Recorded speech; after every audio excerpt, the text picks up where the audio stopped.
I'm going to show you how to get a Hulu promo code. If you find this video helpful, please consider to like this video and subscribe to my channel. In saying that, let's just jump straight into the video. Okay, so what we need to do is open up a web browser, then head on over to Google. Now in the Google search bar, type in Hulu promo codes. And now once we're here, you'll see third-party sites offering different promo coupon code deals inside the Google search results.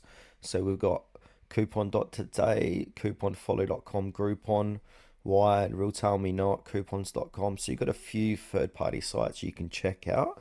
But one I like to use, and that's got a pretty good success rate of a promo code working, is called couponfollow.com. So if we jump into their website, you can see the current promo code. So we've got 15% using promo code to save extra 15% off the first month of a purchase, 20% off, etc. So you can activate any one of these, and also you can see the expired gift cards as well.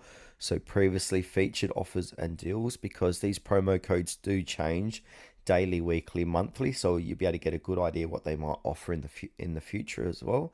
So if you want to activate any one of these promo codes, just simply click onto it. So if I want to get 15% off the first month, I'm going to click on that promo code deal. So here's the code, copy the code and simply paste that code at the checkout section and redeem at Hulu.